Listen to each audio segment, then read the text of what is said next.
Hi viewers, welcome to our channel. ప్రస్తుతం మనతో పాటు సీనియర్ జర్నలిస్ట్ దాము బాలా సార్ వారితో మాట్లాడదాం.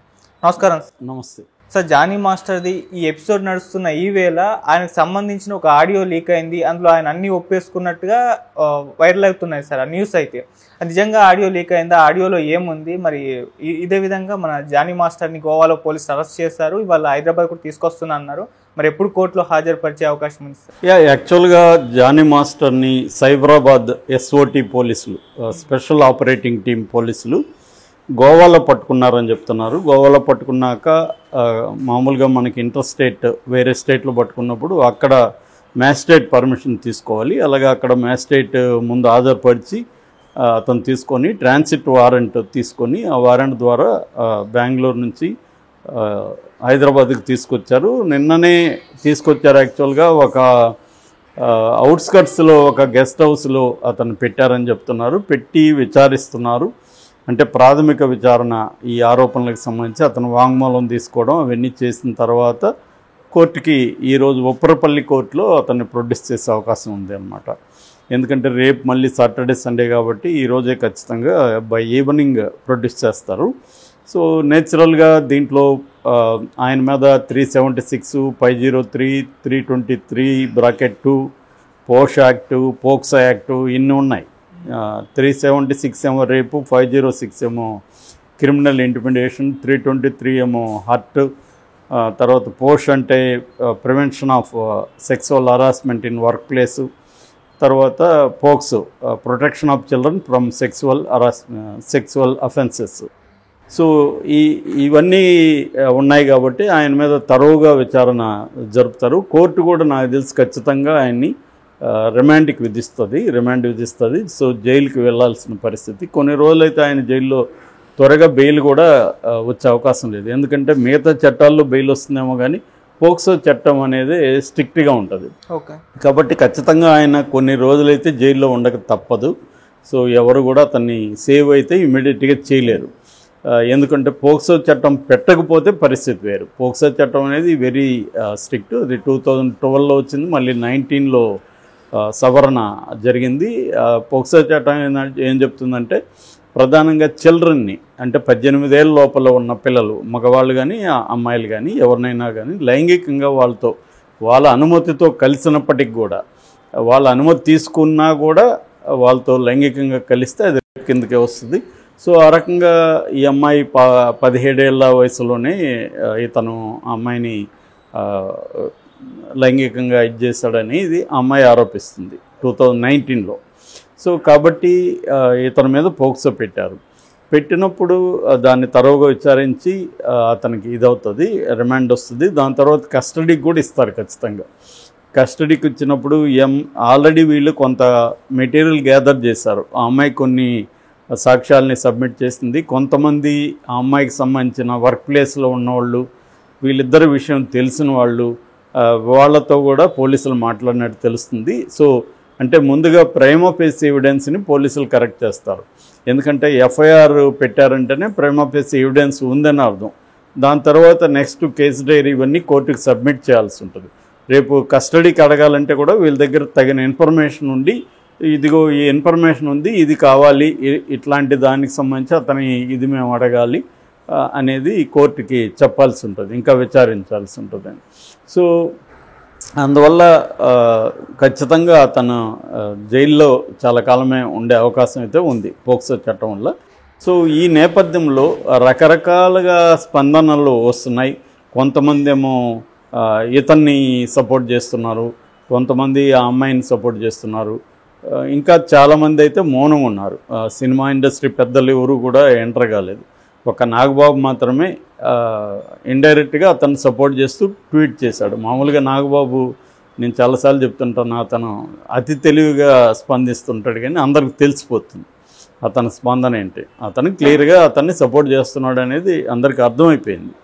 సో అలా చేస్తున్నాడు. నటి కుమార్ లాంటి వాళ్ళు ఇద్దరిని సస్పెండ్ చేయాలో, వాళ్ళిద్దరి మధ్య సంబంధం ఉంది, ఇద్దరు ఒప్పుకొనే చేశారు.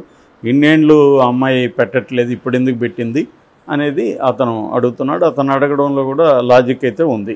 చాలామంది కూడా ఏమనుకుంటున్నారంటే ఇద్దరి అమ్మాయి ఒప్పుకోకుండా ఇతను ఏమి చేయలేదు, బలవంతంగా చేసింది కాదు, కాకపోతే ఆ అమ్మాయికి ఇతనేవో కొన్ని హామీలు ఇచ్చాడు, ఆ హామీలు నెరవేర్చడంలో ఫెయిల్ అయ్యారు. ఇతను హీరోయిన్ చేస్తానన్నాడు, మెయిన్ కొరియోగ్రఫర్ చేస్తానన్నాడు. హీరోయిన్ చేయడానికి అతను ట్రై చేశాడు. యథారాజ తథా ప్రజ అనే సినిమా 2022 ఫిబ్రవరి 22వ తేదీ పూజ కూడా జరిగింది. ఆ రోజు కూడా ఇతను హీరోగా, అమ్మాయి హీరోయిన్గా సినిమా స్టార్ట్ అయింది. దాంట్లో కూడా ఇతనే రికమెండ్ చేస్తేనే ప్రొడ్యూసర్ కమ్ డైరెక్టర్ తీసుకున్నాడు ఇతన్ని. అప్పుడు కూడా ఇతను ఇంటర్వ్యూ చేసినప్పుడు కూడా అమ్మాయి చాలా హ్యాపీగా చెప్తుంది, నాకు మీరు ఎంతో హెల్ప్ చేస్తారు, నాకు మీరు లైఫ్ ఇచ్చారని కూడా ఆ అమ్మాయి చెప్తుంది. అట్లాగే మీ దగ్గర నుంచి నేర్చుకోవాలని ఇంకా ఉంది నాకు అని కూడా మాట్లాడుతుంది. సో వాళ్ళిద్దరి మధ్య బ్రహ్మాండమైన సంబంధం, హ్యాపీ సంబంధం ఉందనేది అక్కడ కూడా ఎస్టాబ్లిష్. ఇప్పుడు 2022లో కూడా మనకి వీడియో ఉంది. ఆ తర్వాత కూడా ఇప్పుడు అనేక వీడియోలు వాళ్ళిద్దరు కలిసి డ్యాన్స్ చేస్తున్న వీడియోలు, ప్రాక్టీస్ చేస్తున్నవి అన్నీ కూడా బయటకు వచ్చాయి. ఎక్కడా కూడా అమ్మాయి అతను ఒక రేప్ చేసిన వ్యక్తితో బిహేవ్ చేసినట్టు లేదు. ఎవరైనా ఒక అమ్మాయి తనను రేప్ చేసినోడితో అంత ఆనందంగా హ్యాపీగా ఉంటుందా? 22 మన ఆ వీడియో జరిగింది ఇప్పుడు 2017. సో 17లో జరిగితే 22లో 19లో జరిగితే 22, 3 ఏళ్ళు అయిపోయింది. 3 ఏళ్ళ తర్వాత ఎందుకు అంత హ్యాపీగా ఉంది? సో ఇదంతా ఏంటంటే క్లియర్గా దీంట్లో అర్థమైంది ఏంటంటే ఫాల్స్ ప్రామిసెస్ ఇచ్చి కొన్ని ప్రామిసులు చేసి ఆ అమ్మాయితో ఇతను సంబంధం పెట్టుకున్నాడు. ఆ ప్రామిసులు నెరవేరలేదు. ఇది కూడా లీగల్గా తప్పే అతను చేసింది. అట్లాగే ఆ అమ్మాయి అనుమతితో సంబంధం పెట్టుకున్నా కూడా పోక్సో, ఇందాక చెప్పినట్టుగా పోక్సో వర్తిస్తుంది. ఆ రకంగా ఇతనైతే లీగల్గా మాత్రం ఇరుక్కున్నట్టే ఉంది. దీని నుంచి బయటికి రావాలంటే ఒకే ఒక ఇది, ఆ అమ్మాయి విత్డ్రా చేసుకోవాలి కేసు.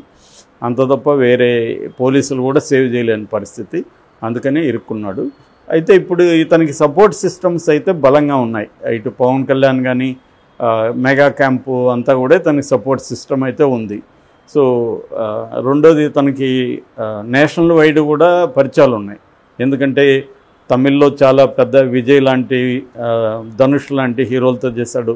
హిందీలో షారుఖ్ ఖాన్, మన సల్మాన్ ఖాన్ లాంటి వాళ్ళతో చేశాడు. ఇంక తెలుగులో అందరూ పెద్ద హీరోలతో చేశాడు. కాబట్టి ఇతనికి ఒక సపోర్ట్ సిస్టమ్ అయితే ఉంటుంది. రెండోది అందరూ కూడా ఏం నమ్ముతున్నారు, ఇతనేదో అమ్మాయిని ఫోర్స్ఫుల్గా ఏమి చేయలేదు, ఆ అమ్మాయి ఇష్టం పూర్వకంగానే చేశారు. ఇన్ని రోజుల తర్వాత అమ్మాయికి ఏదో ఇతని పట్ల అసంతృప్తితో ఇంకోటో గొడవ జరిగి పెట్టింది అనేది అందరూ నమ్ముతున్నారు తప్ప, సో ఇతనేదో దోషి, ఇతనేదో రేపిస్ట్ అని ఎవరు నమ్మట్లేదు ఇప్పటివరకు అయితే. కాబట్టి ఆ రకంగా అతనికి సపోర్ట్ అయితే దొరికే అవకాశం ఉంది. కాకపోతే ఇలా కూడా చేయడం కరెక్టే కాదని మోరల్ డిస్కషన్ ఎప్పుడు కూడా మనం చేయలేము. లీగల్గా ఇతను చేసిన తప్ప కాదనేది కోర్టులో తేలాలి. లీగల్గా అయితే ఇతని మీద పెట్టిన కేసులు అయితే వాళ్ళు ఏమి కావాలని పెట్టిన కేసులు అయితే కాదు. క్లియర్గా చట్టం ఏం చెప్తుందో దాన్ని బట్టే వాళ్ళు పెట్టారు. ఆ అమ్మాయి మైనర్గా ఉన్నప్పటి నుంచే ఇతను అమ్మాయితో అఫైర్ ఉంది కాబట్టి పెట్టారు. రెండోది ఆ అమ్మాయి నన్ను రేప్ చేశాడు అన్నారు కాబట్టి 376 కూడా పెట్టారు. కాబట్టి పోలీసుల్ని మనం ఏమి దీంట్లో తప్పుపట్టడానికి లేదు, కరెక్ట్గానే వాళ్ళు సెక్షన్లో పెట్టారు. సో ఇతను ఇప్పుడు ప్రూవ్ చేసుకోవాల్సి ఉంటుంది, అసలు ఆ అమ్మాయికి నాకు సంబంధం లేదు, లైంగిక సంబంధం అని ఇతను ప్రూవ్ చేసుకోవాలి. సో ఈ నేపథ్యంలో ఒక ఆడియో లీక్ నిన్నటి నుంచి బయటకు వచ్చింది. ఆ ఆడియో ఇతందని కొంత పత్రికలు రాస్తున్నాయి కానీ ఇతంది కాదు, నేను విన్నాను. అది ఏంటంటే ఛాంబర్లో జరిగిన చర్చ మీద ఒక వ్యక్తి, ఆ వ్యక్తి ఎవరో కూడా తెలీదు, ఆ వ్యక్తి ఇంకొక వ్యక్తితో మాట్లాడుతున్నాడు. అదేంటంటే ఛాంబర్లో ఇలా జరిగింది. ఎందుకంటే ఈ అమ్మాయి 2 వారాలకు ముందే పోలీసులకి కేసు ఫిర్యాదు ఇచ్చిన 2 వారాలకు ముందే ఛాంబర్లో కంప్లైంట్ చేసింది. ఛాంబర్లో చేసిందేమో లైంగికంగా నన్ను రేప్ చేశాడని, ఇంకోటి చేయలేదు, వర్క్ ప్లేస్లో అరెస్ట్ చేస్తున్నాడు అనేది చేసింది ఛాంబర్లో.